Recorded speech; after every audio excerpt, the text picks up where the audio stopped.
Madame, Monsieur, bonsoir et bienvenue une fois encore sur My Media Prime de African Eye pour votre programme de tous les vendredis soirs de Prime Guest. Chaque vendredi à partir de 21h30, nous recevons une personnalité, un acteur de la société qui s'illustre dans un domaine ou dans un autre. Avec lui, nous faisons une exploration de son parcours, nous interrogeons et questionnons sa vision et son regard sur des faits d'actualité et des sujets d'intérêt général. Et ce jour, nous recevons un huissier, mais davantage le président de la Chambre nationale des huissiers du Cameroun. J'ai nommé Samuel Enamé Nkwane qui est avec nous. Monsieur le Président, merci de nous retrouver sur notre plateforme. Merci, bonsoir.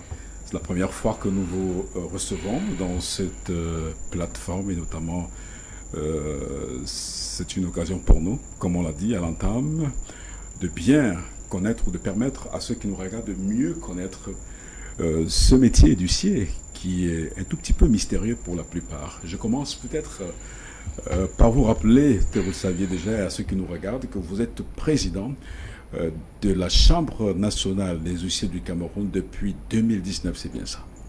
Tout à fait. Alors, merci. Depuis lors, vous êtes en fonction. On va revenir sur votre parcours de président, mais également sur votre parcours d'huissier. Et nous allons ensemble regarder un tout petit peu, jeter un regard sur des faits d'actualité. Mais le temps pour moi de vous rappeler que dans cette émission, nous aurons droit à un invité de l'ombre. Il s'agit du délégué régional du tourisme et des loisirs pour la région du centre, Monsieur Papin Youmenyé, Manuel Papin Youmenyé, et qui nous fait la faveur d'être avec nous pour environ 15 minutes d'entretien à la faveur de la Journée mondiale du tourisme qui se prépare et qui aura lieu au Cameroun le 27 septembre prochain. Tournons donc vers notre invité, Monsieur Samuel Enamé Nkwane. Vous préparez un événement, je commence par là. Cela se parle déjà dans les chaumières. Les huissiers sont invités à un gros événement que vous organisez dans la capitale économique et j'imagine que c'est à ça que vous êtes vous vous penchez depuis un moment. Dites-nous de quoi s'agit-il exactement? Voilà, déjà merci pour le fait que vous nous avez ouvert votre porte. Je suis entré chez vous et c'est toute la Chambre nationale des huissiers de justice qui est honorée de ce que vous nous donnez la possibilité non seulement de parler de cet événement dont vous venez de parler, que vous venez d'évoquer, mais aussi de parler de la profession du huissier de justice que vous avez dit assez mystérieuse. Mais je pense que lorsqu'on va entrer dans les détails de cette profession, on va se rendre compte qu'il n'y a aucun mystère. Il n'y a pas de mystère autour. À ce propos, c'est une profession comme tous les autres, et d'ailleurs une profession extrêmement honorable. Je dois vous dire, si j'étais pas huissier de justice, je ne sais pas ce que je serais. Voilà. Et revenons à cet événement. Vous avez demandé qu'est-ce que vous êtes grâce à cette profession. Qu'est-ce que cela vous a apporté? Elle m'a grandi. Elle m'a grandi, elle m'a apporté beaucoup de satisfaction et beaucoup d'épanouissement. Vous savez, être au service de la justice, c'est une grosse mission. Une mission assez délicate. Excusez-moi de parler de religion. Vous savez, Dieu est le Dieu de la justice. Et lorsqu'on sert la justice, en fait, on sert Dieu. Vous voyez, la mission, elle est extrêmement exaltante. Elle est grande, elle est passionnante. On reviendra peut-être sur des motivations qui vous ont mené à embrasser ce métier. Mais je reviens d'abord sur cette actualité, parce que c'est l'actualité. Dans quelques jours, là, exactement, vous ferez des doigts à la capitale des huissiers, à la faveur de cet événement. Est-ce qu'on peut en parler un temps soit peu avant de revenir sur votre parcours? Tout à fait, et c'est tout à fait normal. En fait, les 7 et 8 octobre, les huissiers de justice vont entrer dans leur université. C'est l'université des huissiers de justice, la première édition d'ailleurs d'un concept qui a été conçu par le comité directeur national. C'est UIS-versité. C'est-à-dire UIS comme huissier de justice et versité comme université. En fait, c'est dit que les huissiers de justice vont entrer en conclave. Et il y a 2 objectifs à atteindre derrière ce concept. Le premier, c'est la formation. Vous savez, l'huissier de justice est le maillon d'une chaîne, la chaîne judiciaire qui intègre plusieurs corps. Et il est évident que ces corps doivent travailler en symbiose, et si un fait défaut, au vu du défaut de formation, du déficit de formation, il est évident que la chaîne ne va pas, elle ne va pas fonctionner comme il se doit. La chaîne située à quel niveau exactement, en amont ou en aval? À tous les niveaux. Et c'est ça qui rend la profession très exaltante. À tous les niveaux, peut-être nous aurons l'occasion. Dès le départ de la procédure judiciaire, voilà, jusqu'à l'arrivée, l'huissier est présent. Et c'est ça le rôle de l'huissier. Vous savez, huis, en latin, ça veut dire porte. C'est lui qui ouvre la porte de la justice, l'huissier de justice, parce que c'est lui qui met en branle les procédures, surtout sur le plan civil, avec les actes introductifs d'instance. C'est lui donc qui ouvre l'instance, pas l'acte qu'il dresse et qu'il signifie. Et à la fin également, c'est lui qui ferme la porte. Parce que lorsque le droit a été dit par le juge, il faut mettre en application ce qui a fait l'objet d'une décision judiciaire. S'il a été décidé du recouvrement d'une créance, c'est l'huissier de justice qui va mettre en application la décision qui a été rendue par le juge. Donc vous voyez une porte qu'il ouvre au début de la procédure et une porte qu'il ferme lorsque le procès est terminé. Parce qu'il faut le dire, le procès n'est pas seulement constitué par le fait que les deux parties sont devant le juge dans le cadre de l'instance qui engage, qui fait naître un certain nombre de liens de droit. Le procès finit lorsque la décision a été exécutée. Ce qui n'est pas toujours le cas pour notre pays. Oui. Les voix se lèvent toujours pour parler d'un problème d'exécution des décisions de justice. Oui, c'est un problème. C'est un problème, et d'ailleurs... Est-ce que ça fait partie des préoccupations de cette rencontre? Justement. Et c'est ça... De Douala? C'est ça, justement, le thème. Le thème de cette rencontre de Douala des 7 et 8, l'exécution des décisions de justice. Déjà, pour vous dire l'importance de ce thème, il a été l'objet du discours du premier président de la Cour suprême à l'occasion de la rentrée solennelle de la Cour suprême. Lorsque le premier président, c'est-à-dire le premier juge, lorsque il parle d'un problème de ce genre, ça veut dire que, enfin, il faut s'y arrêter.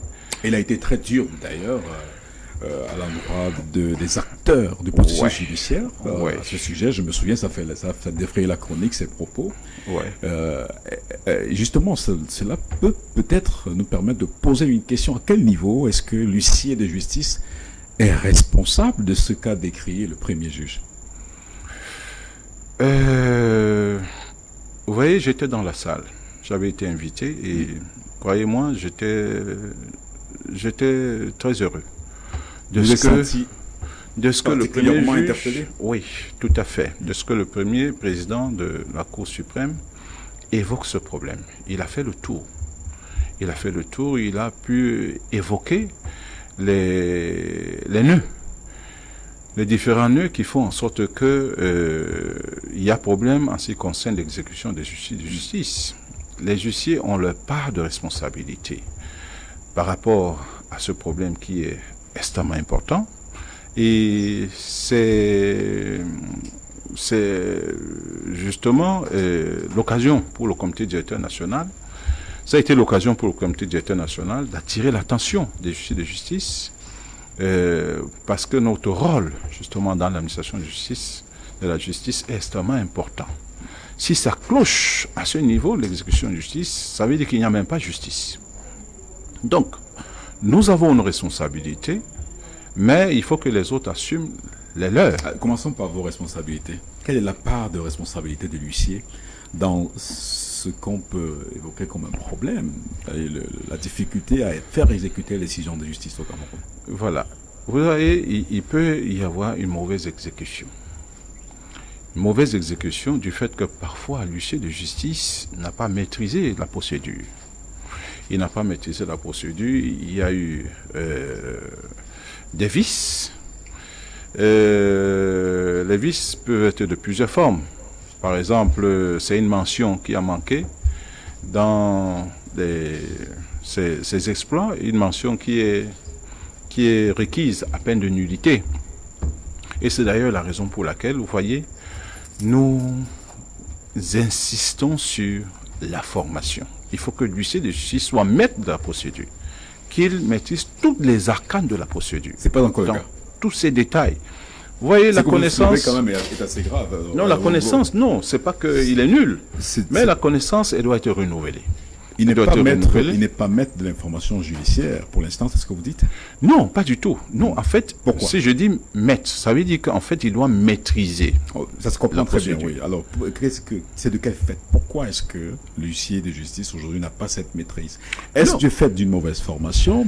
Est-ce du fait d'une mauvaise collaboration avec les autres acteurs de la procédure judiciaire? Ou alors du fait d'un système qui fonctionne peut-être mal? Non, je ne peux pas parler d'un défaut de formation, d'un déficit de formation. L'huissier de justice, il est bien formé. Mais en fait, il faut qu'il renouvelle sa formation chaque jour. Vous savez, le droit évolue et il évolue très rapidement. Donc, il faut qu'il se mette permanemment à jour. Mais il n'est pas responsable d'autres goulots d'étranglement auxquels il peut être confronté. Lesquels, par exemple? Par exemple, le défaut de mise à disposition de la force publique. C'est pas l'huissier de justice lorsque, par exemple, il s'agit d'aller procéder à une suppression d'ouvrage.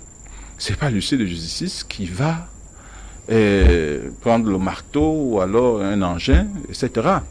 Il se fait accompagner par la force publique. Et la force publique, il requiert justement. Si la force publique n'est pas mise à sa disposition, croyez-moi, il ne pourra pas exécuter la décision de justice. Vous êtes un vieux huissier.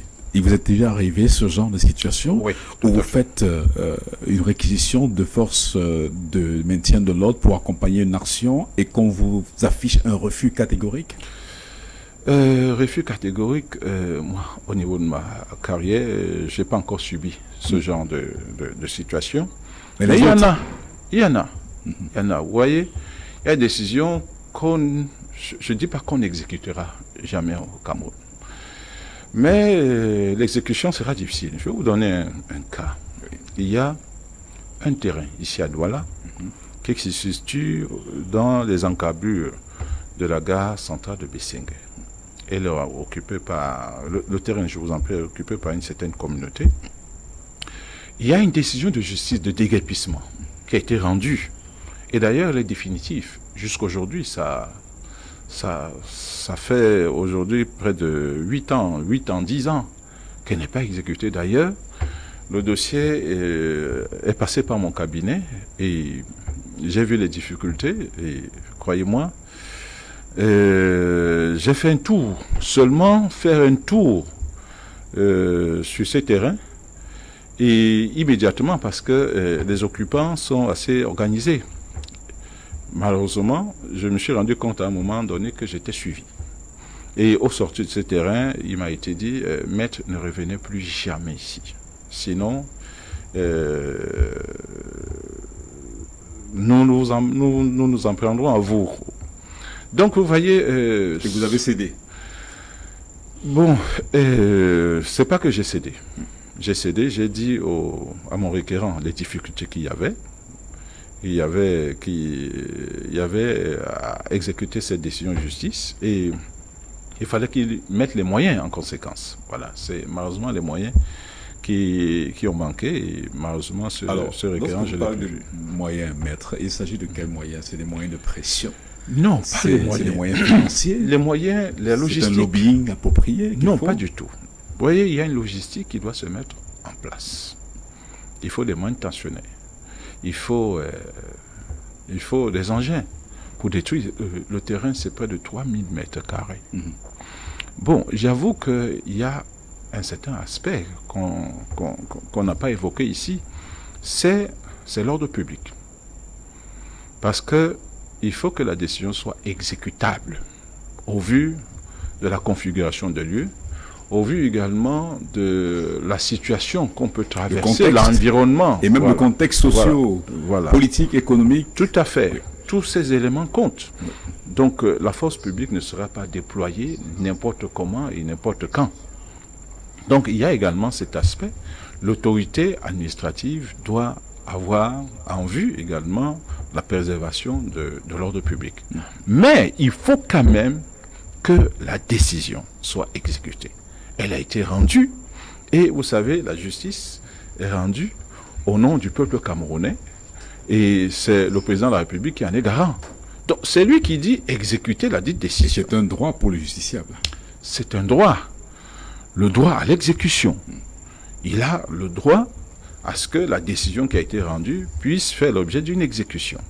Et croyez-moi, si on arrive à une situation où on ne pourrait pas exécuter, ouais, ça pose problème. Est-ce que cela a un impact même sur l'économie de ce pays? On a Tout entendu à certains fait. investisseurs Mais se décourager parce que la justice était un tout petit peu flottante au niveau de l'exécution des décisions de justice. Tout à fait.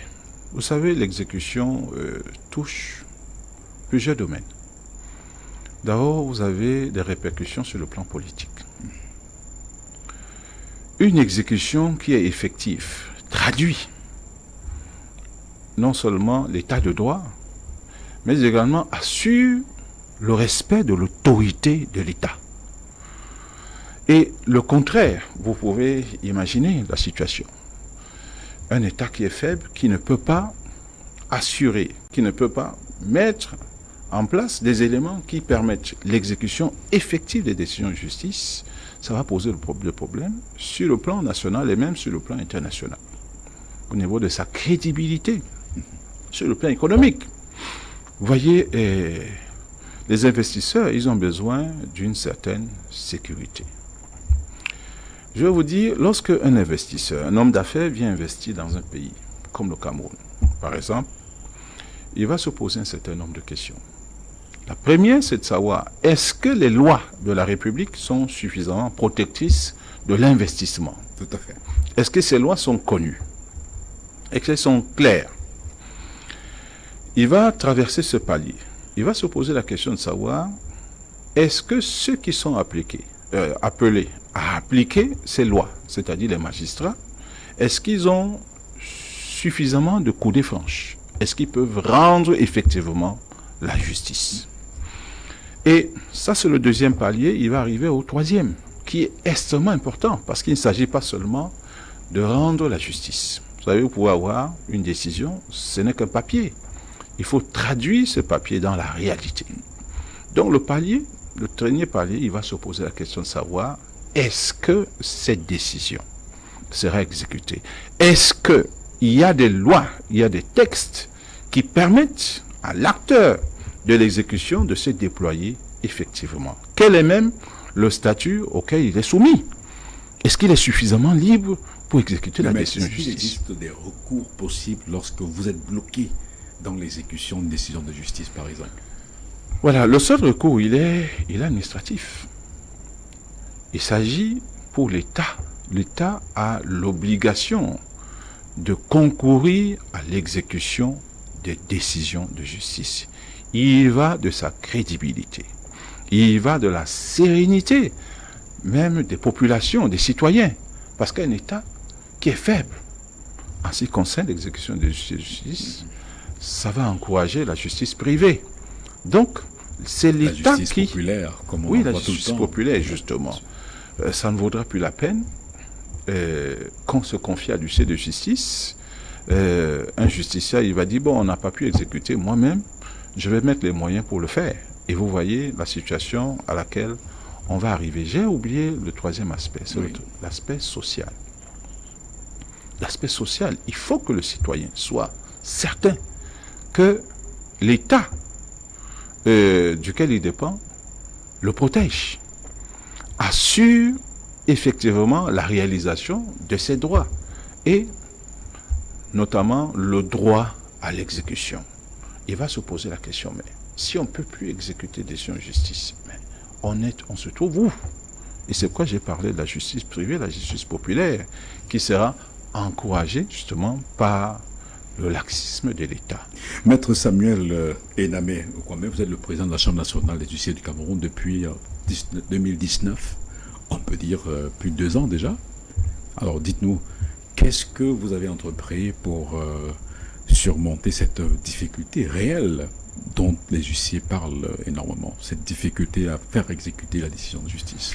Voilà, j'espère que nous reviendrons sur notre concept Nous reviendrons d'université. tout à fait. Voilà, qu'est-ce que nous avons C'est l'une des fait? actions, cet événement, c'est l'une des actions que vous menez Oui, pour tout à résoudre fait. ce problème. Tout à fait, parce que il faut mettre le problème sur la place publique. Il faut qu'on en parle. Il faut qu'on en parle. Si le premier président de la Cour suprême l'a évoqué, ça veut dire qu'il y a problème. Et non pas pour fustiger l'attitude de certaines autorités, mais pour qu'on en parle de façon sereine, pour qu'on trouve un certain nombre... Encore que le fustiger ne serait pas un défaut. Croyez-moi, de ma posture de président, je ne peux pas le faire. Je pense que la meilleure manière, c'est de parler. C'est de parler, d'échanger. D'échanger pour que un homme civilisé, qu'on puisse se regarder dans les yeux pour dire il y a un problème à tel niveau, si on peut le résoudre. Vous avez entamé quand même des échanges, des discussions à ce propos depuis que vous êtes président? Ah oui, bien sûr. Vous savez, il y a des événements qui ont défrayé la chronique. L'actualité, c'est déjà, je pense que c'était à Ebolova, où des huissiers de justice ont été molestés par un maire. Il a fallu descendre sur les lieux pour s'enquérir de la situation et voir les autorités de poursuite, le procureur, pour s'assurer que effectivement les procédures vont aller jusqu'à leur terme. Et d'ailleurs, j'ai eu le président de la Chambre régionale du Sud. Je pense que nous avons échangé hier. Et malheureusement, il me disait que la procédure est en train de piétiner. Et ça veut dire qu'il faudra que je rentre là-bas pour m'enquérir effectivement la situation, se poser la question de savoir pourquoi ça n'évolue pas. Parce que un huissier qu'on moleste, c'est la justice qu'on piétine. Ça veut dire... Vous avez fait une intervention. Oui, il fallait voir le procureur général, malheureusement qui était en congé, mais j'ai été très bien reçu, avec d'ailleurs les collègues du comité directeur national qui m'accompagnaient. J'étais très bien reçu, des assurances m'ont été données dans ce sens. Et on s'est accordé sur la nécessité, l'urgente nécessité d'assurer de façon effective l'exécution des décisions de justice. Parce qu'à l'occasion, il s'agissait pour les huissiers dont il s'agit d'aller procéder juste à la saisie des effets. Et vous savez, la saisie aujourd'hui, au vu de l'acte uniforme de l'OHADA portant sur les voies d'exécution, elle n'emporte pas enlèvement des effets. Qu'un huissier de justice aille juste énumérer les biens qui doivent être saisis et qu'il est molesté. Ça, c'était le premier événement. Le deuxième, on en a toujours parlé. À Bonanjo, où il s'agissait d'aller juste signifier un acte. Et le collaborateur de l'huissier a été molesté. Et là également, l'affaire est assez suivie, mais malheureusement, il est en train de piétiner. Alors on se pose la question de savoir, mais où est-ce qu'on va? Nous suivons l'affaire, et du fait que ça pose problème, nous avons justement organisé ce séminaire pour qu'on puisse en parler et qu'on puisse essayer de voir qu'est-ce qui gêne, qu'est-ce qui bloque, comment est-ce qu'on peut trouver des solutions qui peuvent faire en sorte que l'exécution de justice ne puisse plus faire l'objet, causer autant de problèmes qu'il en est aujourd'hui. Et pour ces deux cas, j'observe que vous intervenez lorsque l'huissier est menacé, lorsque l'huissier est abusé.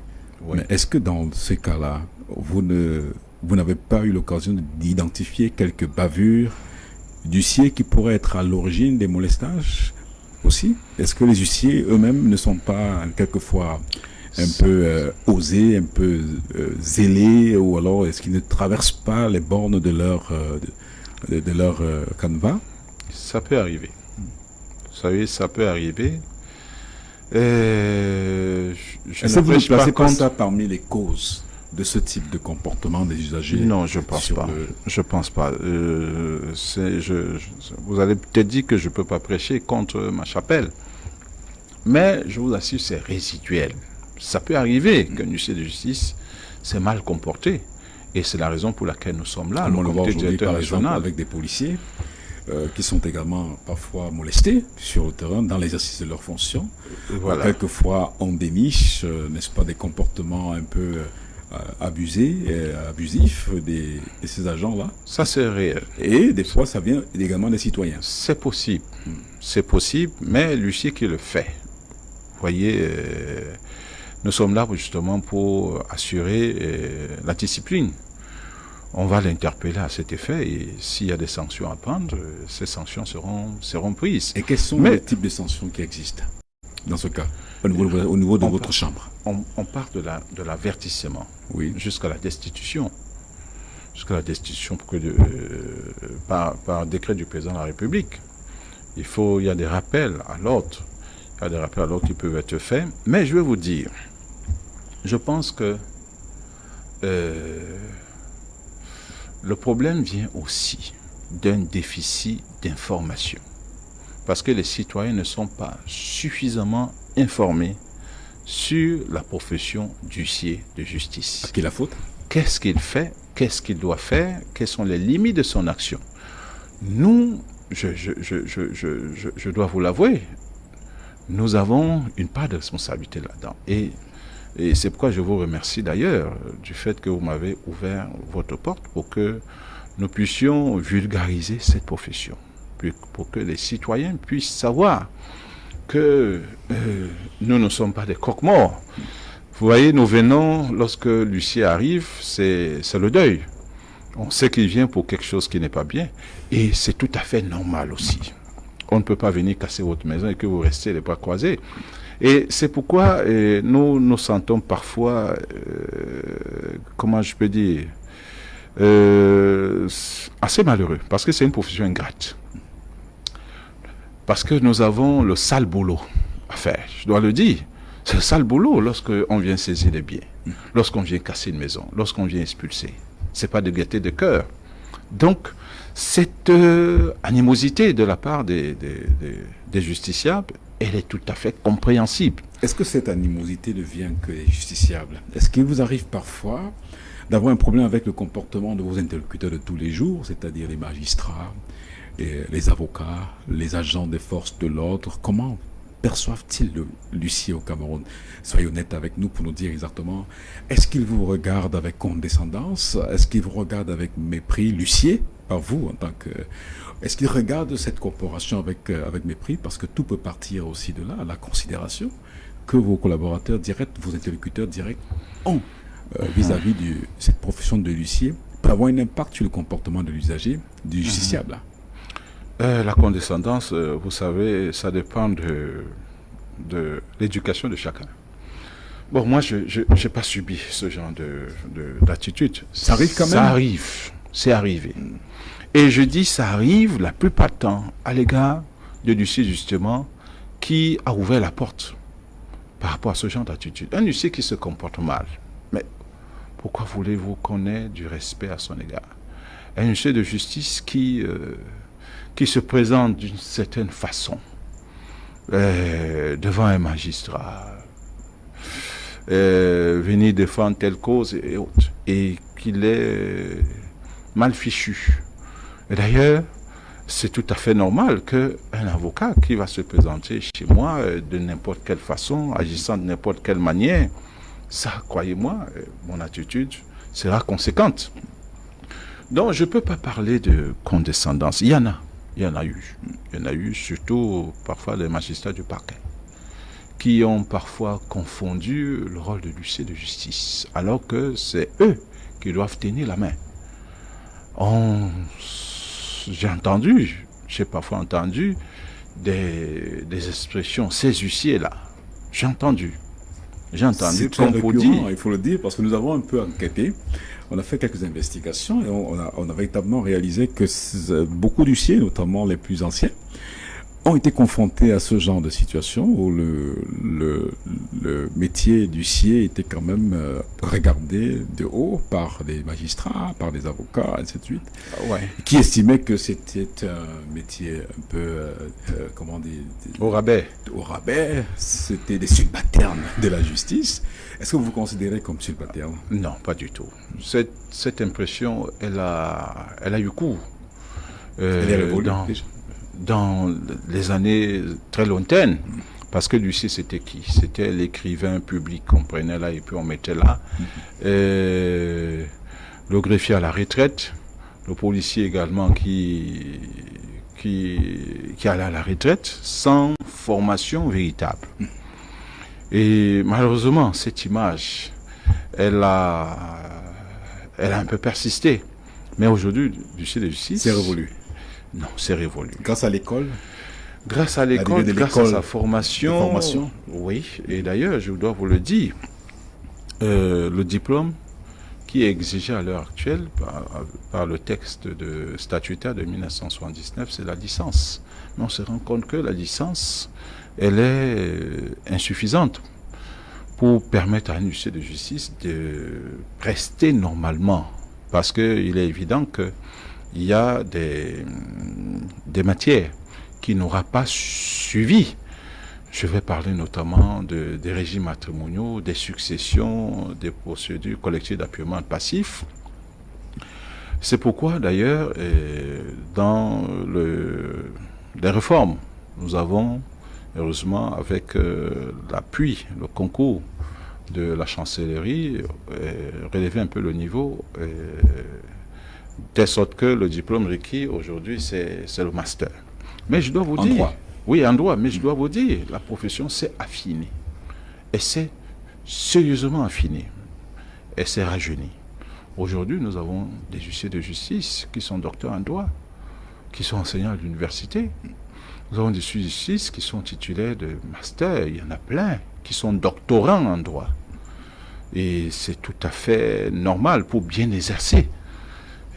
Donc, cette image-là, elle est révolue et d'ailleurs, elle va disparaître complètement. Parce que, magistrat, avocat, vous avez exactement la même formation. Parlons de formation, maître. Dans un instant, je voudrais signaler que dans un instant, nous aurons notre invité de l'ombre qui est déjà positionné. On va le prendre dans un petit instant. Mais le temps pour moi de mieux comprendre avec vous. Vous parlez de formation. Aujourd'hui, il y a de nombreux huissiers de justice formés qui sont en attente de charge, qui sont en attente de prise de fonction. Ils sont aussi nombreux, on parle même d'un millier. Vous allez nous préciser peut-être le nombre, mais pouvez-vous nous dire un peu ce qui se passe exactement pour que ces huissiers ne prennent pas fonction jusqu'aujourd'hui? Voilà, c'est un problème qui défraie la chronique tout le temps. Il est évident, parce que c'est des Camerounais, comme vous et moi, qui ont été formés, mais qui attendent d'être nommés. Parce qu'il faut le préciser, après la formation que subit l'huissier de justice, et qui est sanctionné par un examen de sortie, l'huissier de justice n'entre pas en fonction de lui-même. Il est nommé par le président de la République à une charge d'huissier de justice. Et c'est à ce niveau que se pose le problème. Je pense que les huissiers qui sont en attente de charge, ils sont dans l'ordre de 180, 190, ils ne sont pas dans les milliers. À 180, je 180, pense. c'est une centaine. Oui, c'est une centaine, près de 200, je pense, qui attendent. Et ils ont déjà attendu combien de temps? Vous avez une idée? Beaucoup. Je dois le dire, beaucoup. Il y a certains qui attendent là depuis 15 ans, 20 ans. 20 ans, 30 ans. Vous avez fait combien de temps pour être nommé? 9 ans. 9 ans. Oui, 9 ans. Ça pose un sérieux problème. Oui, ça pose un sérieux problème. Après la formation, on peut attendre 9 ans pour être nommé. Ça cause un peu sérieux problème. Ça vous préoccupe, ça, monsieur le président? Bien sûr, parce que c'est des confrères et des consoeurs que j'ai déjà reçus à mon cabinet. J'ai reçu à mon cabinet, ils sont venus me voir et c'était un spectacle extrêmement lamentable. Parce que parmi eux, j'ai des camarades de classe. J'ai des camarades d'université. Et j'ai même des camarades qui étaient devant moi. On ne s'est connus à l'université, malheureusement, ils n'ont pas pu être nommés jusqu'à ce jour. J'avoue que la nomination, c'est, je ne veux pas dire un serpent de mer, mais je crois qu'il y a beaucoup de critères qui entrent en jeu. J'avoue que je ne peux pas, je peux pas les connaître de façon effective, parce que c'est pas moi qui nomme. Certains de vos... C'est le président de la République qui nomme. Tout à fait. Certains de vos camarades, de vos membres pensent que la Chambre nationale n'est pas assez incisive sur cette question. Non, ça c'est une mauvaise appréciation. Je vais vous dire. Oui. J'ai le bonheur d'avoir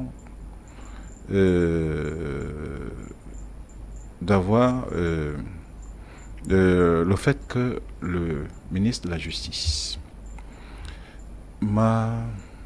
lorsque je l'ai sollicité, ouvert ses portes lorsque j'en ai besoin, et à chacune de nos rencontres, et Dieu seul sait combien j'ai la grâce d'entrer dans son cabinet, il ne se passe pas de séance de travail au cours de laquelle la question n'est pas évoquée.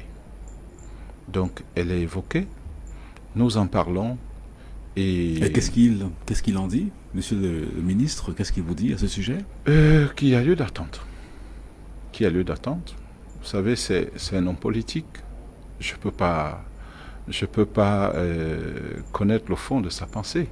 Lorsqu'un homme vous dit attendez, il y a lieu d'attendre. Vous avez le sentiment qu'il est autant préoccupé que vous sur cette question? Oui, tout à fait, parce que il y a lieu de nommer. Et la profession elle est vieillissante aujourd'hui. Il y a un besoin réel. Oui, sur le terrain. Oui, il y a un besoin réel. Vous savez, il faut rapprocher le justiciable de l'administration de la justice. Et c'est ça l'huissier de justice. Il y a un maillage, certes, assez vaste. Il y a des localités qui n'en ont pas. Oui, il y en a. L'huissier de justice. Il y en a, mais il n'y a pas d'arrondissement où il n'y a pas d'huissier de justice. Nous sommes partout. Il y a un maillage assez complet de la République.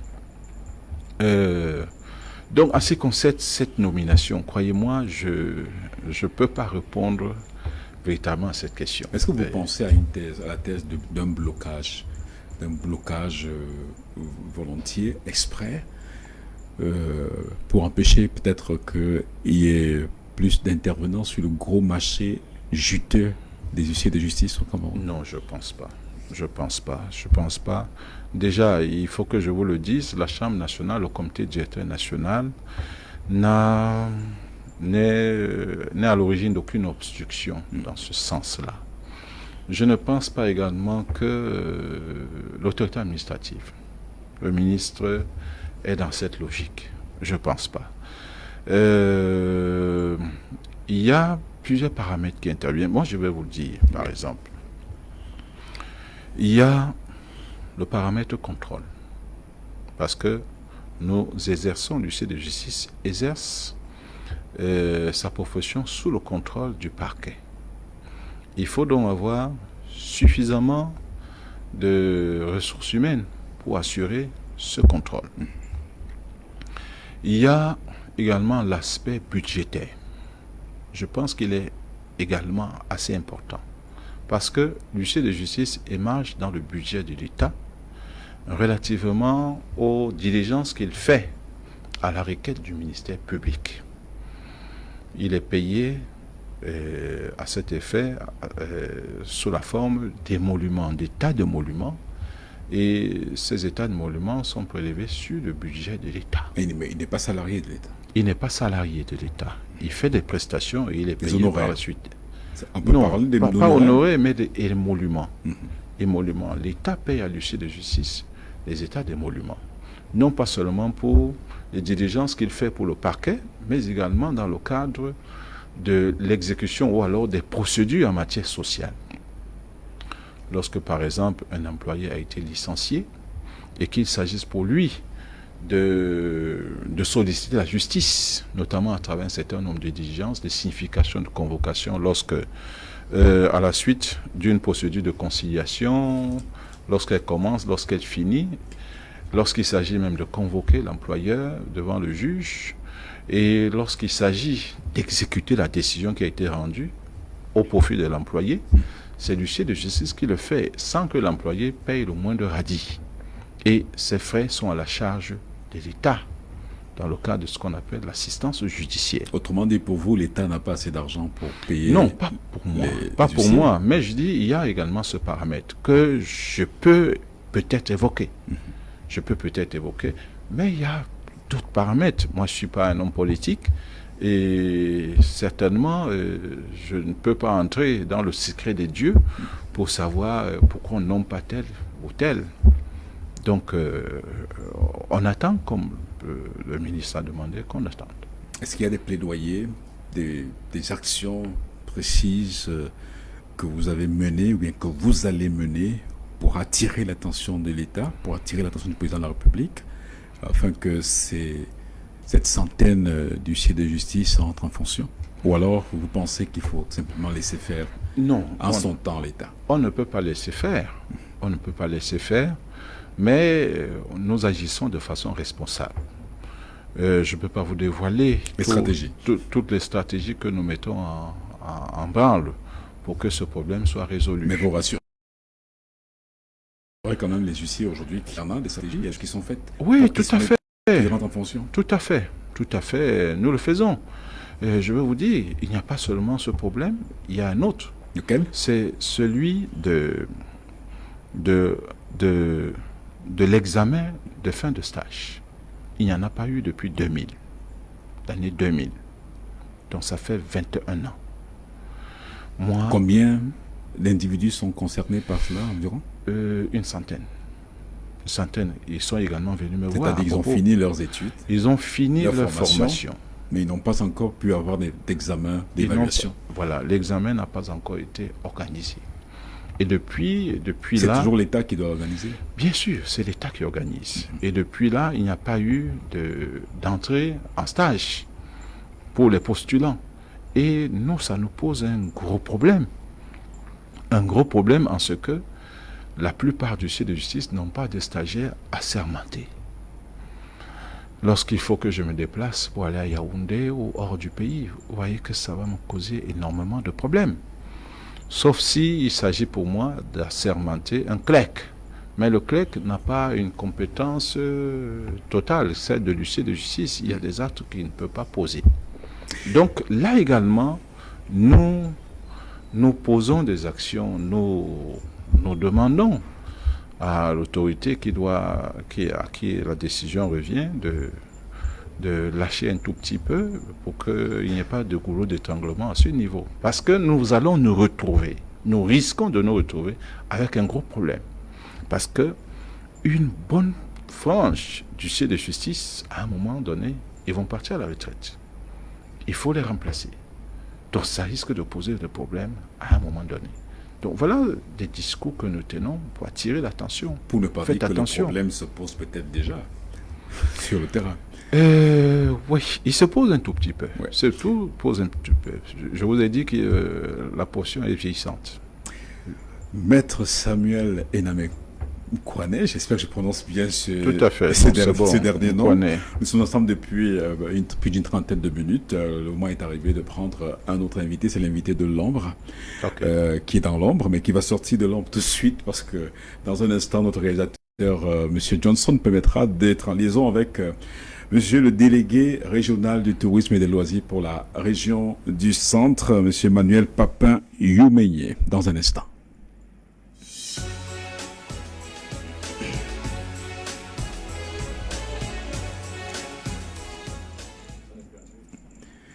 Manuel Papin Youmeigné est le délégué régional du tourisme et des loisirs pour la région du Centre à la faveur de la journée mondiale du tourisme qui se prépare. C'est tous les 27 septembre. Le Cameroun se joint au reste du monde pour commémorer et célébrer cette journée. Nous vous avons, monsieur le délégué, bonsoir.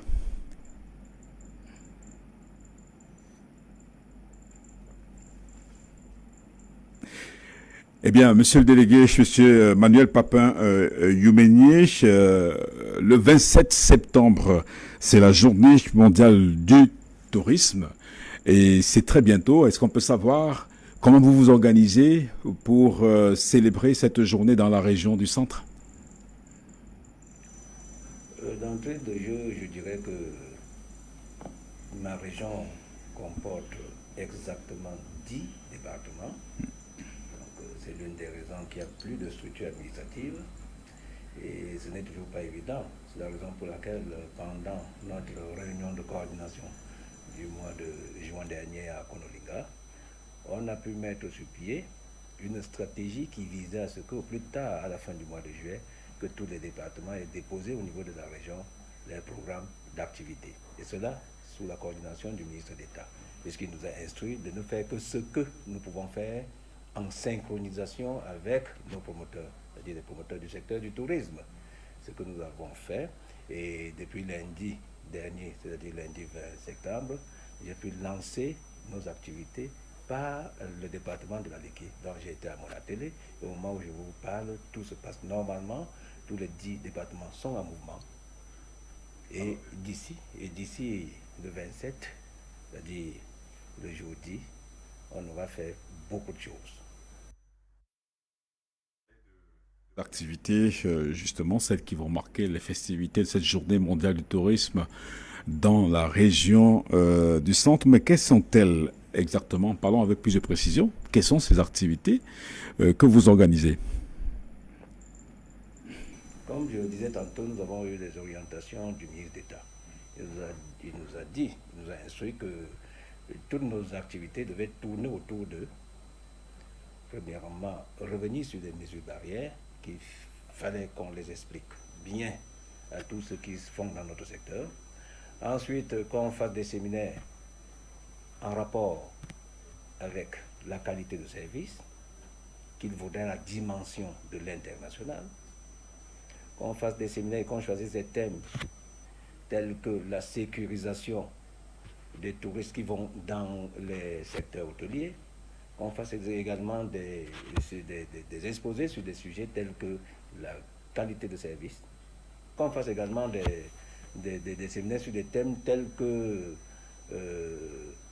comment bien accueillir la clientèle, comment bien les servir, je l'ai dit tantôt, et puis évidemment l'hygiène et la salubrité dans nos différents points, dans nos différentes structures. Donc voilà en gros les instructions que nous avons eues du ministre d'État. Mais entre nous, nous sommes dit qu'il fallait également qu'on descende dans la rue et qu'on fasse des marches pour dire que le tourisme est là, toujours présent, et avec des torses bombées. Toujours présent, et la CAN aussi est là. C'est l'année prochaine, la CAN Total 2021 qui va se jouer au Cameroun. Est-ce que votre région est prête? On sait que ça va se jouer notamment dans la capitale où on aura droit à la finale, au lancement, au match d'ouverture et puis à la finale. Des nombreuses délégations sont attendues, monsieur le délégué. Est-ce que cette région est prête pour cette grande compétition? Qu'est-ce que vous faites pour la prêter davantage à votre niveau? Je voudrais, d'entrée de jeu, vous dire que le ministre d'État nous a également instruit de faire la promotion du tourisme interne. Tout ceci en vue de la CAN qui est projetée au Cameroun d'ici janvier 2022. Je voudrais également dire que c'est vrai, on a souvent pensé que la CAN c'est sur les stades dans ce ministère des Sports, mais je voudrais dire que sur les stades, c'est pratiquement 90 minutes de jeu, au-delà 120 minutes. Et en plus, on peut avoir 2 heures de temps pour les entraînements. Tout le reste du temps, c'est-à-dire 20 heures sur 24, c'est dans les structures du tourisme. Il faut loger quelque part, il faut se divertir, tout ça c'est le tourisme. Donc nous avons mis des petits plats dans les grands pour qu'au soir de la finale, que nous allons sûrement gagner, que le Cameroun sorte grandi de cet événement. Et je voudrais également dire que vraiment le tourisme est, au moment où on parle, à 95% dans la réussite de cet événement. C'est la raison pour laquelle nous sommes en train de nous organiser pour faciliter certaines dispositions à tous ceux qui font dans ce secteur-là, notamment en organisant des séminaires de formation ou de remise à niveau, d'une part, et d'autre part, en organisant également des inspections pour que ce jour-là, que toutes les structures soient au niveau pour pouvoir accueillir tous ceux qui viendront au Cameroun. Et je voudrais dire que j'ai appris une mauvaise blague sur laquelle il y avait des moustiques dans certains hôtels dans la ville de Yaoundé. Je pense que, honnêtement, c'est une très mauvaise blague qui ne devrait pas sûrement nous étonner, parce que plusieurs personnes ont toujours pensé que le Cameroun, comme on le dit, c'est le Cameroun, mais c'est faux. Tous nos hôtels sont à niveau et sont prêts. Déjà, il y a pratiquement 2-3 ans, on l'aurait organisé. Donc, il se fait pratiquement même, on est même fatigué d'attendre, comme on le dit trivialement. Monsieur Manuel Papin-Youmenyé, délégué régional du tourisme et des loisirs pour la région du centre. Cette région est potentiellement riche, vous l'avez dit à l'entame. Parlons de ce potentiel justement. Qu'est-ce que la région du centre offre en matière de tourisme aujourd'hui? Il me serait très compliqué de citer un et de laisser l'autre, tout simplement parce que on dirait que je fais la part belle à telle ou telle destination, mais je pourrais tout simplement dire que nous avons des sites phares tels que Ebogo, qu'on ne présente plus, tels que la Sanaga Beach qui est à côté, tels que le parc touristique d'Ala, tel que le parc également de Borbessis, celui de Simalin. Nous avons plusieurs points d'attraction, sans parler des berges sur l'Oignon, sans parler également des chutes de Nachtigal sur le fleuve Nachtigal au niveau de Ntui, Bachenga. Donc nous avons plusieurs points. Plusieurs personnes peuvent même d'ailleurs aller du côté de Bafia visiter les hippopotames. Donc nous avons plusieurs points d'attraction. Et au-delà de ça, nous avons les routes, nous avons la sécurité. Donc la région du centre, à mon avis, est la meilleure destination. C'est la raison pour laquelle déjà, nous avons 2 pôles, la pôle de Fandena et celle d'Olembe. Peut-être c'est parce que c'est la capitale, mais je m'en félicite d'être le responsable en charge du loisir et même de l'hébergement dans cette région. Et d'autre part, je voudrais également dire que la région du centre a une diversité culturelle et le peuple du centre est tellement hospitalier que nous pensons que quand on parle du Cameroun, qui est une Afrique en miniature, on voudrait parler de la région du centre, à tous les niveaux. Allez dans le département du Mbamiki, vous verrez quelle verdure, allez voir la géographie de ce côté-là. Allez du côté de Manumbayo, allez dans le Nyong-Ekele, allez dans la Lekié. Vraiment, je m'en félicite. Youmenyé, vous avez si bien dit, Yaoundé va accueillir 2 poules. Et ça fait de nombreuses délégations qui vont séjourner dans la capitale politique. On a épluché avec vous quelques destinations privilégiées dans la région du centre. Mais dites-nous, Yaoundé elle-même, est-ce que Yaoundé a suffisamment à offrir à nos visiteurs? Et quelles sont les séductions et les attractions de cette ville Yaoundé? C'est dans la langue de bois, je dirais que la capitale du Cameroun, qui est Yaoundé, est pratiquement la capitale de l'Afrique centrale. Je crois que je n'abuse pas en le disant, c'est les faits. C'est les faits. Les faits sont têtus, ils sont là, on peut les vérifier. Et d'une part, le président de la République a dit que, au sortir de cette canne, tout le monde sera fier du Cameroun. Et nous sommes en train de travailler pour que ce soit ça. Et je voudrais également vous dire que sur le plan de la restauration, c'est une véritable culture que nous avons présentée aux yeux du monde entier. Parce que nous savons que tous les continents seront représentés au Cameroun pendant la CAN. Nous nous préparons à relever ce défi. le chef de l'État est devant, le ministre du Tourisme, le ministre d'État, ministre du Tourisme suit, et nous sommes derrière, alignés, prêts à danser tout genre de morceaux pour que, au soir de la finale, que tout le monde dise que oui, on avait raison. On avait raison. Il faudrait qu'on redise cette fois-là. Donc je suis sûr qu'avant 2035, on organisera une autre CAN au Cameroun. Merci, monsieur le délégué régional du tourisme et des loisirs pour la région du centre, Manuel Papin Youmeigné. Merci pour votre disponibilité ce soir. Merci. Comme je l'ai dit tantôt, la ville de Yaoundé, c'est une Afrique en miniature, en plus de tout ce qui va chez eux, quelle que soit la communauté. Merci, merci, monsieur le délégué, merci beaucoup. C'était Manuel Papin Youmeigné, délégué du tourisme et des loisirs pour la région du centre. Vous l'avez si bien suivi. On vient vers vous, maître Samuel Enamé. Vous savez très bien que le Cameroun reçoit la Coupe d'Afrique des Nations, CAN Total 2021. Aujourd'hui, après tout ce que vous avez suivi du délégué régional de tourisme, est-ce que vous convenez que le Cameroun a suffisamment de nombreuses choses à offrir en matière touristique à nos visiteurs de la CAN 2021? Voilà, mais j'espère que nous reviendrons à notre diversité. Tout à fait, bien sûr. Ouais, c'est très important. Alors, je voulais vous disiez un mot sur le délégué régional. Le Cameroun, je pense, au vu de tout ce qui nous a été montré dans les chaînes de télévision, en ce qui concerne notamment les capacités d'accueil des hôtels, je pense que je ne suis pas technicien en la matière, mais ce que j'ai vu, je pense que le Cameroun est assez prêt pour accueillir cette CAN. Au moins en ce qui concerne l'aspect de la logistique au niveau des hôtels, je pense. Bon, il y a un certain nombre d'insuffisances, bien sûr, mais il n'y a pas les moustiques tels que on a entendu. Je ne pense pas que les hôtels dans lesquels doivent résider les joueurs et tous qui viendront, je pense qu'on ne peut pas avoir ce genre de spectacle. Mais je sais. Il n'y aura pas de moustiques non plus pour vos visiteurs qui arrivent pour votre événement, parce qu'il n'y a pas que la CAN qui accueille les visiteurs. Vous aussi, on l'a dit à l'entame de ce programme, vous accueillez les visiteurs dans le cadre de cet événement. Univers. Diversité. Voilà, justement, cet événement, on n'a pas suffisamment parlé de ça.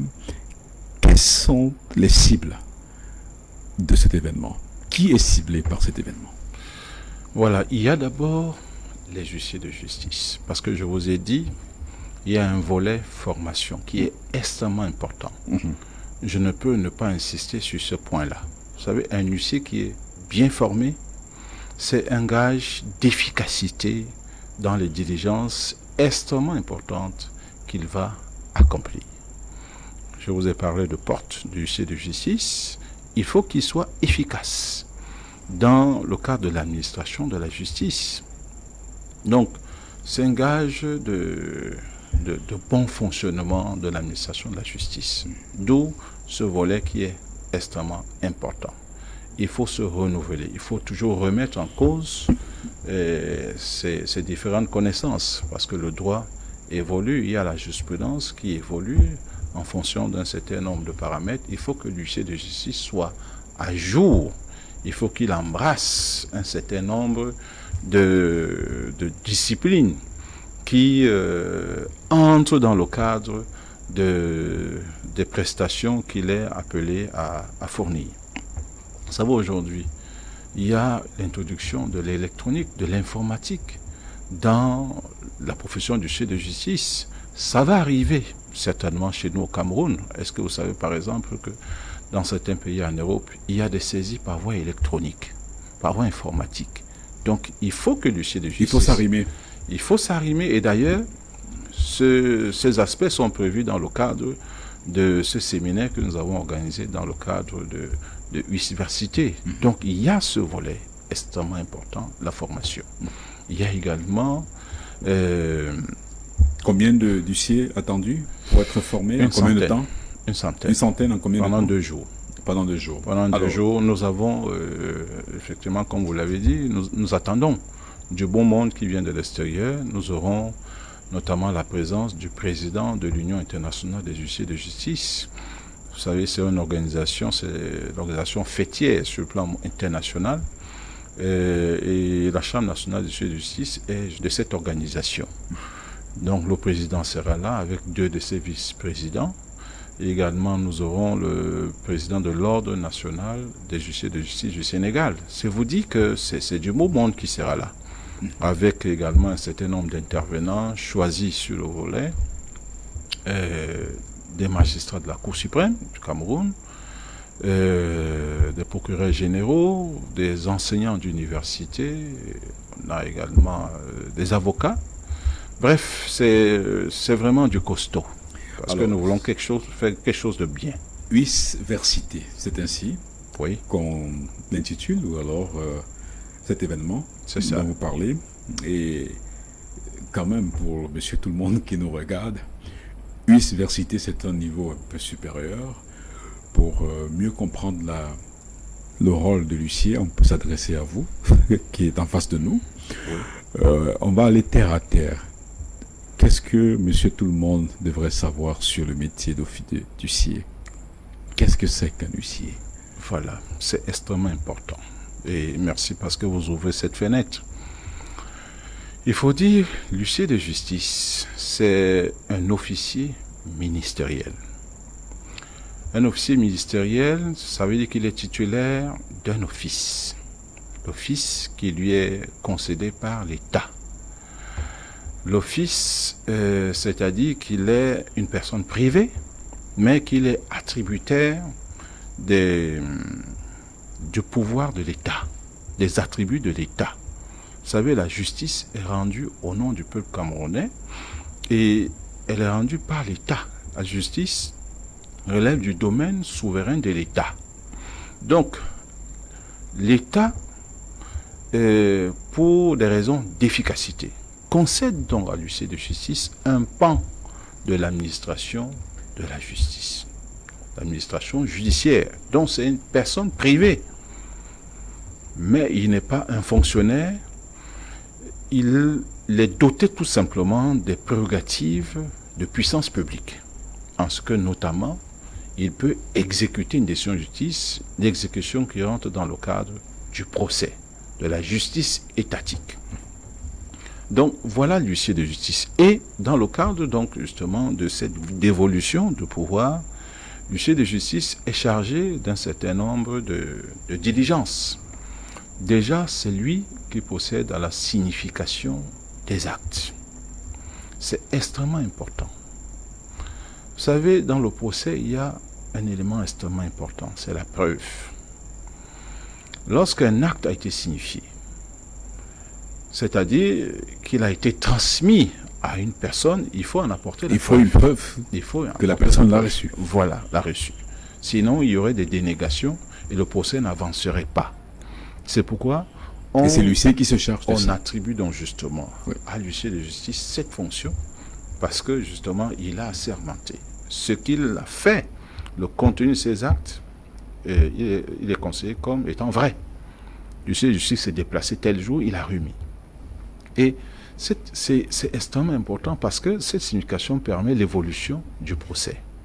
Vous savez, lorsqu'une décision a été rendue, en principe, le perdant dispose des voies de recours. Il dispose des voies de recours et en général, le délai des voies de recours court à compter de la date de la signification. Vous voyez que c'est extrêmement important. Il y a, pour la consolidation de certains droits, il faut signifier et attendre les délais. Et justement, cette consolidation dépend de l'acte de signification de l'huissier de justice. Je vais vous prendre un exemple, oui, je vous en prie. Prenons le cas de la filouterie de loyer. Ou d'hôtel. Ou d'hôtel. Mais plus précisément la filouterie de loyer, parce que ça vient faire l'objet d'une réforme au niveau du code pénal. Okay. Il est dit, je pense que c'est l'article 322 du code pénal, que l'infraction de filouterie n'est constituée qu'à compter du jour de la signification par voie d'huissier de justice de la sommation de respecter les clauses du contrat, notamment de payer le loyer qui est dû, et l'infraction ne sera constituée que lorsque le délai d'un mois sera passé, à compter de la date de la signification. Je vais vous arrêter un peu, maître, parce que ça concerne quand même beaucoup de monde ici. Alors, dites-nous, peut être très très précis. Est-ce à dire que tant que l'huissier n'a pas encore servi à un locataire, quelqu'un qui est peut-être à 8 mois de loyer impayé, Oui. tant qu'il n'a pas encore été signifié et notifié par un huissier, il n'est pas en infraction? Non, pas du tout. L'infraction n'est constituée, comme je l'ai dit, qu'après l'expiration d'un mois, à compter de la date de la signification. Il n'y a pas encore d'infraction. Si le loyer est payé qu'on lui demande de payer, si le loyer est payé, dans ce délai d'un mois, il n'y a pas d'infraction. Tant que la signification n'a pas été faite, l'infraction ne sera jamais constituée. Mais cela ne veut pas dire que le loyer ne pourra pas être recouvré. Mais il ne peut pas être recouvré par voie pénale. Et ça veut dire que le locataire ne peut pas être expulsé? Non. Et c'est la raison justement pour laquelle je vous dis, il ne peut pas être expulsé par voie pénale. Mais il peut être expulsé par une autre procédure sur le plan civil. Parce que le fait de ne pas payer le loyer constitue une violation de la loi, parce que c'est une obligation contractuelle et qui est sanctionnée par le juge. Le juge va constater que le loyer n'est pas payé et il va ordonner justement l'expulsion du locataire. Après avoir justement constaté. Mais à ce moment, justement, on n'a pas besoin d'une signification préalable. C'est en matière pénale. Ce n'est que des exemples qui prouvent l'importance d'un tel acte. Oui. Mais ce n'est pas le seul domaine dans lequel il intervient. Ça, c'est pour des missions qui lui sont conférées par le ministère public. Non, alors, pas du tout, par la loi. Par la loi? Oui. Et maintenant, à quel moment est-ce qu'un individu quelconque peut ou devrait solliciter les services d'un huissier? Lorsque, je le disais, il s'agit de signifier un acte. Ça peut être une décision, ça peut être n'importe quoi qu'il faut signifier, qui a des répercussions sur le plan juridique. Notamment lorsqu'il s'agit de consolider un droit. Lorsqu'il s'agit, par exemple, de se prémunir de la preuve d'un fait juridique. Un exemple, par exemple, pour que tout le monde comprenne. Voilà, nous sommes sur ce plateau. Oui. Ce micro ne m'appartient pas. Imaginons que je suis énervé par vous et que je prends le micro, je le casse. Il faut apporter la preuve. La maison va demander réparation, mais le juge va lui demander où est la preuve. Où est la preuve que le micro a été cassé? Où est la preuve que le micro est cassé. Et là, il faudra faire deux preuves. La preuve des faits, mais la preuve également de l'imputabilité. Mais ça, c'est peut-être un peu compliqué. Allons-y terre à terre avec le quartier. Oui, j'allais vous dire qu'avec une photo, voilà. WhatsApp, ainsi de suite, on enregistre. Non, c'est un élément de preuve. Aujourd'hui, on filme, on a un élément de preuve. Oui, on peut se passer de l'huissier à ce moment-là. Pas absolument, parce que, vous voyez, on peut filmer, on connaît les montages qui peuvent être faits. La preuve elle va être contestée, mais lorsque c'est l'huissier qui a contesté, c'est incontestable. Non, on peut pas. Sauf en cas de faux. En cas de faux, il faut apporter justement la preuve de ce faux-là par une procédure qui est assez difficile. Un autre exemple plus pratique. Voilà, allons-y peut-être au quartier. Mon voisin a l'habitude, ou alors il oriente les eaux qui viennent de son WC vers ma propriété. Ma propriété est totalement inondée. Je vais appeler l'huissier de justice, venez constater cette nuisance. Le voisin qui met la musique à des décibels insupportables. Je vais appeler l'huissier de justice pour venir constater. L'arbre qui surplombe ma propriété, qui est planté dans la propriété du voisin. Bref, tout fait juridique qui cause à autrui un dommage peut faire l'objet d'une constatation. Prenons par exemple le cas, et c'est aujourd'hui très récurrent, les infractions sur Internet. Il y a des infractions diverses. Par exemple, les actes de publicité déloyale, les diffamations, etc. Par voie d'Internet. Beaucoup croient que on ne peut pas constater. L'huissier de justice a une expertise avec un modèle bien déterminé pour constater ces faits, pour que justement le requérant puisse... Les faits de cybercriminalité. De cybercriminalité, justement, pour les faits réprimés par le juge, qui va justement avoir la preuve du fait qui est décrié et sur la base duquel justement la décision pourra être rendue. Voilà, vous avez les preuves, mais c'est pas tout. Oui. Peut-être il faut que j'aille un peu plus loin. Il y a les mises en demeure, les sommations, qui permettent de résoudre un certain nombre de litiges et sans qu'on arrive devant le juge. Prenons par exemple le cas d'une sommation de payer.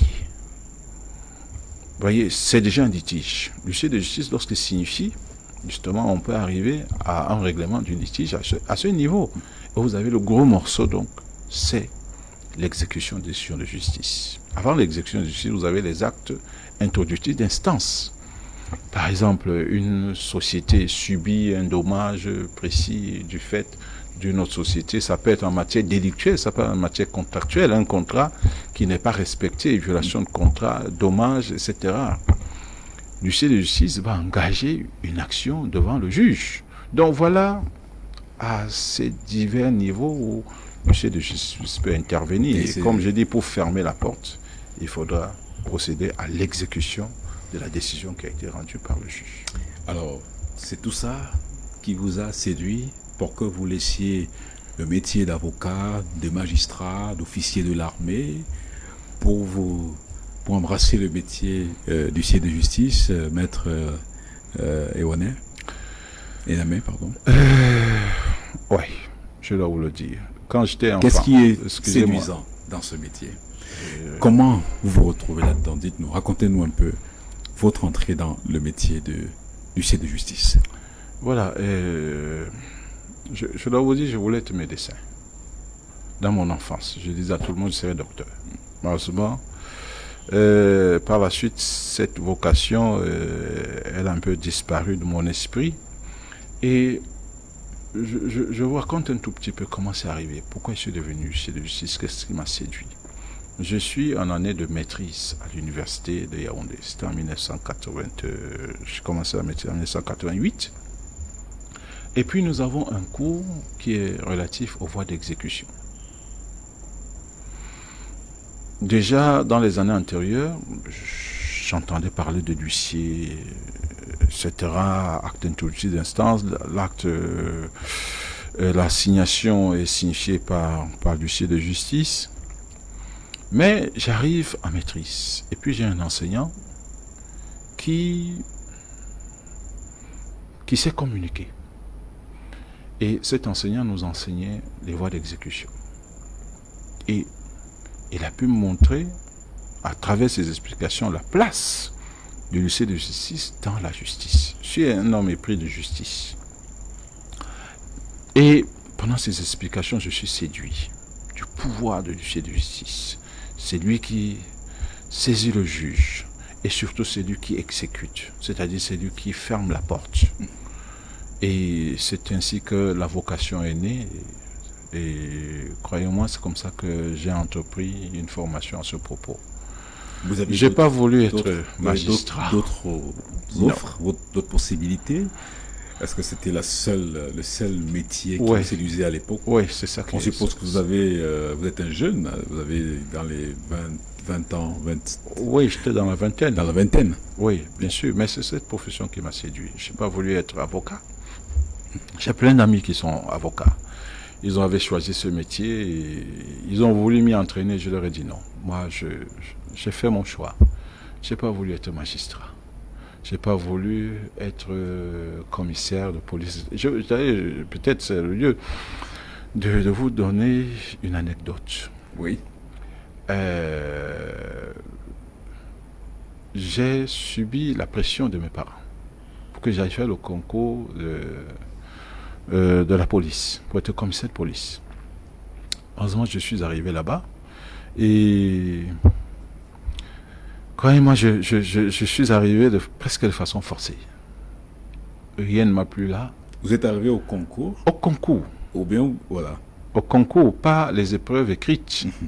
C'était les épreuves, non, pas les épreuves physiques, mais c'était il y avait au préalable... Médicale? Oui, la visite médicale. Visite médicale. Voilà. Et puis je me retrouve avec mes amis, ils sont là. Et puis je leur dis, bon, moi je m'en vais. Vraiment, je ne sais pas ce que je fais ici. J'ai pas envie d'être policier. Commissaire, ils sont restés. Certains sont devenus commissaires. Moi, je suis parti. Parce que justement, cette profession n'en me va pas plus.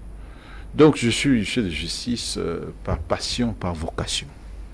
Et alors, je me sens bien. Et vous me permettez d'embrayer sur quelques faits d'actualité aujourd'hui quand même, mais vous le savez.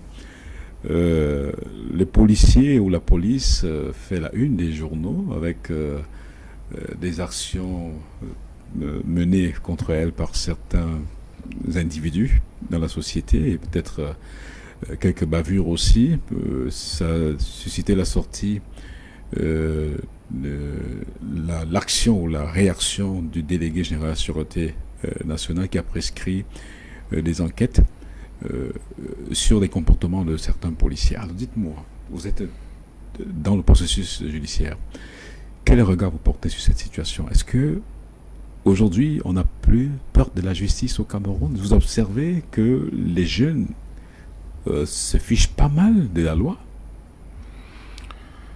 Oui, nous vivons tous au Cameroun. C'est un constat que vous faites, vous aussi? Nous sommes tous au Cameroun. Il y a une sorte de défiance à l'égard de l'autorité publique, de tout ce qui représente l'État.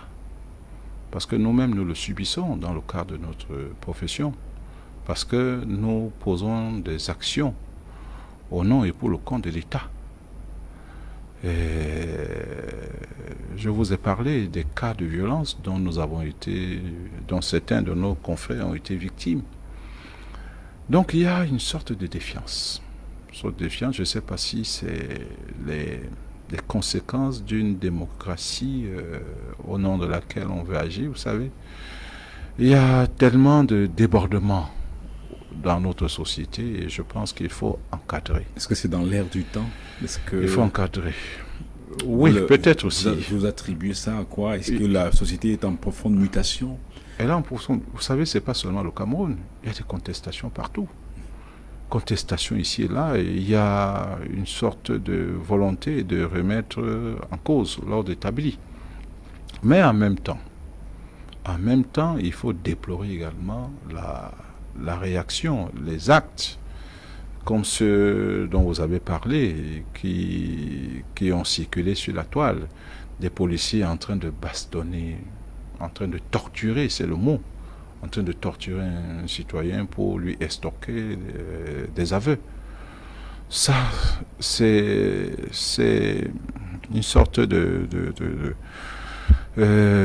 croissance de la violence de gauche à droite et je pense qu'il faut arrêter. Est-ce qu'un huissier peut se saisir d'un cas comme celui-là?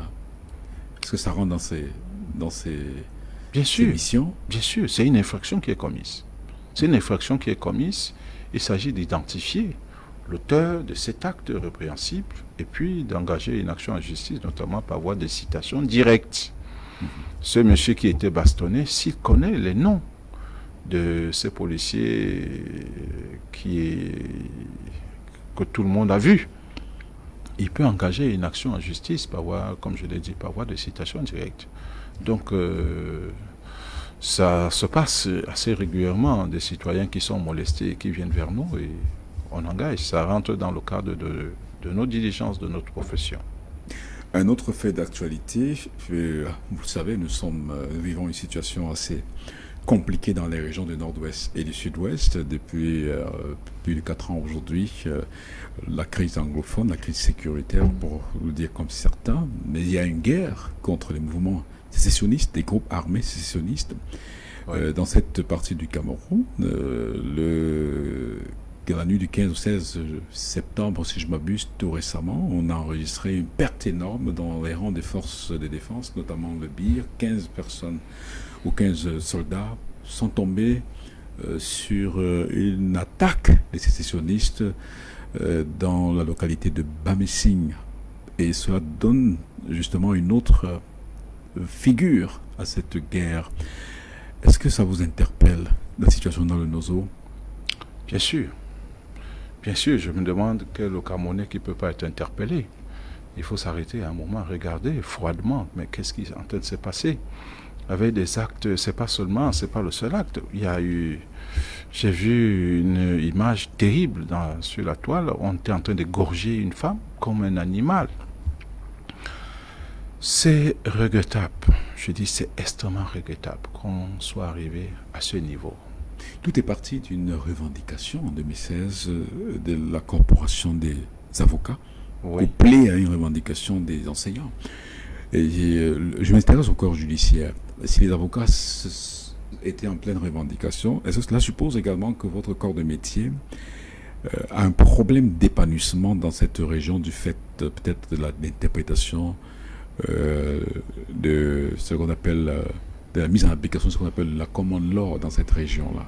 Est-ce que vous avez connaissance des difficultés que rencontreraient les huissiers dans la région du nord et du sud-ouest du fait de la spécificité de ce qui est mis en vigueur là-bas comme loi? Non. Non, pas du tout. Pas du tout. Les huissiers du nord et du sud-ouest appliquent la common law. Il y a des procédures qui sont particulières sans que cela pose au problème dans le cadre de l'exercice de la profession. Donc les huissiers de justice n'ont jamais eu ce genre de problème. Le problème peut-être peut naître du fait de la traduction, notamment de l'acte uniforme, des actes uniformes. Ils avaient ce problème parce que le Cameroun est bilingue. Malheureusement, ces actes uniformes de l'OADA se présentaient seulement en français. Et heureusement, l'État du Cameroun a comblé justement ce vide et la traduction a été faite. Désormais, les confrères et consoeurs qui sont dans le nord et le sud-ouest ont des actes qui sont traduits en anglais. D'ailleurs, le 20 août, à l'occasion de l'inauguration de notre siège à Yaoundé, le nouveau bureau, le comité directeur national a eu à distribuer des copies en anglais de ces actes uniformes. Donc, les huissiers de justice n'ont pas ce problème qui a été évoqué par les avocats. Vous avez de leurs nouvelles, quand même, dans les régions difficiles, oui, localités reculées, oui, où tout à on fait. a du mal à travailler, ou tout à fait. où les villes mortes sont de mise. Vous avez des nouvelles? Tout à fait, tout à fait. Je dois déjà vous dire que les huissiers de justice ont été victimes de tout ce qui se passe là-bas. Nous avons 2 huissiers de justice qui ont fait l'objet d'un enlèvement avec demande de rançon. Il y a plusieurs qui ont fui la zone et qui se retrouvent, certains à Bamenda, certains à Bafoussam, dans l'ouest. L'ouest, c'était à Yaoundé. Ils ont perdu totalement leurs biens. Leurs études ont été vandalisées. Il y a certains qui voulaient s'installer là-bas définitivement et qui avaient investi, mais qui ont dû partir en raison des menaces dont ils étaient l'objet. Et certains qui ne travaillent plus depuis. Il y a certaines localités où le tribunal même a été brûlé. Donc ces huissiers, ils sont dans une situation extrêmement difficile. Est-ce qu'en tant que président, vous avez été sollicité ouais. Par ces huissiers en danger? Tout à fait. Et qu'est-ce qui a été fait? Tout à fait. Déjà, nous avons entendu résoudre ce problème par les textes. Parce qu'ils ne peuvent pas rester ainsi. Depuis 4 ans, il y a certains qui n'ont pas la possibilité d'exercer. Donc, laissés à eux-mêmes, sans revenu, qui est une situation extrêmement malheureuse. Donc, puisque les textes étaient en réflexion, nous avons eu la possibilité d'attirer l'attention de la tutelle pour dire, voilà, des huissiers. Est-ce qu'on ne peut pas, nous avons demandé à ce qu'on puisse les nommer dans les localités environnantes, en dehors de la zone de guerre.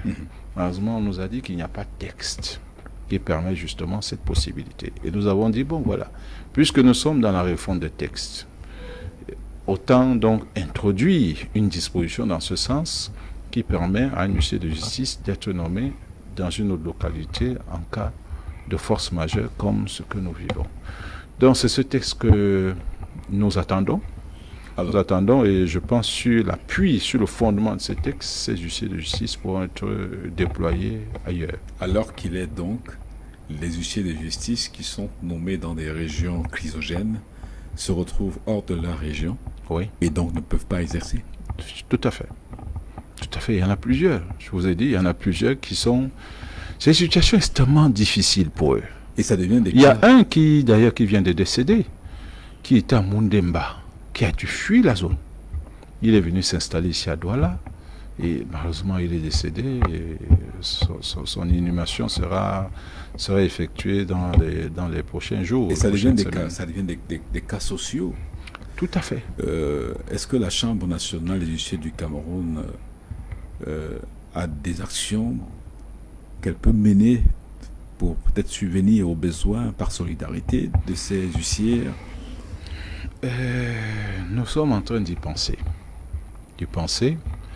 Et nous sommes en plein chantier par rapport à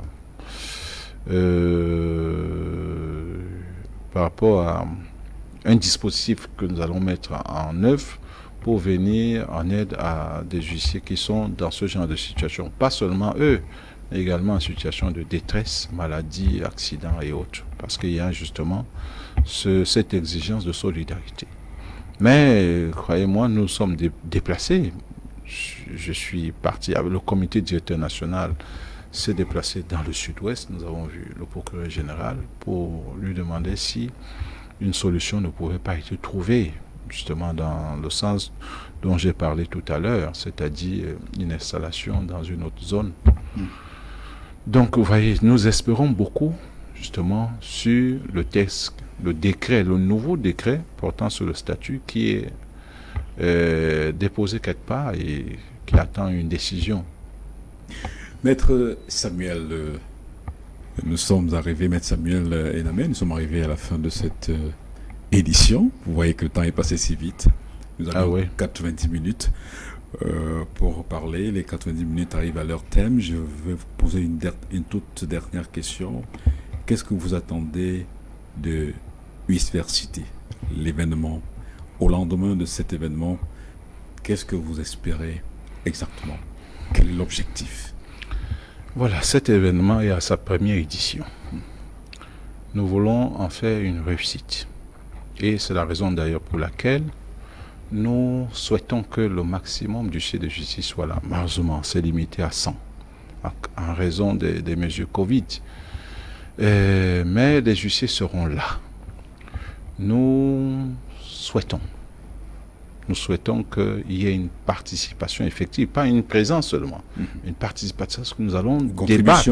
Contribution effective aux différents débats. Voilà, nous allons débattre d'un certain nombre de points, notamment le concours de l'État à l'exécution des décisions de justice, l'ordre public et l'exécution des décisions de justice, le statut de l'huissier de justice qui peut faire problème relativement à l'efficacité qui est attendue dans l'exécution des décisions de justice, des sujets divers.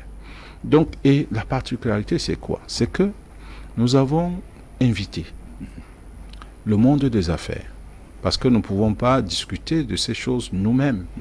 Il faut qu'il y ait des contributions transversales. Tout à fait. C'est pourquoi nous avons comme intervenants des professeurs d'université, des avocats, des magistrats, bref, tout le gotha de la justice, pour qu'on en arrive justement à des propositions. Parce que la Chambre nationale de justice est également une force de proposition. Parce que nous allons faire justement des recommandations qui sont adressées à qui de droit. Huissversité, c'est les 7 et 8 octobre 2021. Tout à fait. Nous vous remercions, Maître Samuel Enamé Kouané, président de la Chambre nationale des huissiers du Cameroun. Merci d'être venu nous voir. Merci pour cet entretien. Voilà, je voudrais vous dire merci. En m'accueillant ici, vous avez ouvert votre porte à tous. tous les huissiers de justice du Cameroun qui vous disent merci. Parce que notre profession, vous l'avez souligné, elle n'est pas très bien connue. Vous nous donnez la possibilité de lever un pan de voile sur cette profession qui, nous l'espérons, va entrer dans le quotidien des Camerounais et que les huissiers de justice ne seront plus accueillis, mal accueillis, parce que ne faisant que leur travail. Et nous espérons que nous avons éclairé la lanterne de nombreux téléspectateurs de My Media Prime, de African Eye. C'était The Prime Guest, Maître Samuel Enamenkwane, président de la Chambre nationale des huissiers du Cameroun, est notre invité. Et nous l'avons eu pendant 90 minutes. Nous avons parcouru, exploré son parcours. Nous avons également exploré sa vision, son regard sur ce métier d'huissier de justice et tout ce qui l'entoure et l'environnement de l'exercice de cette fonction. Nous parlions également de l'exécution des décisions de justice, ce qui fait problème dans notre pays. Merci de l'avoir suivi, cette émission. Vous la retrouverez en rediffusion dimanche lorsqu'il sera 9h. Je prends rendez-vous avec vous pour vendredi prochain, 21h30, pour une autre édition de votre programme The Prime Guest sur votre chaîne de télévision My Media Prime de African Eye. Au revoir.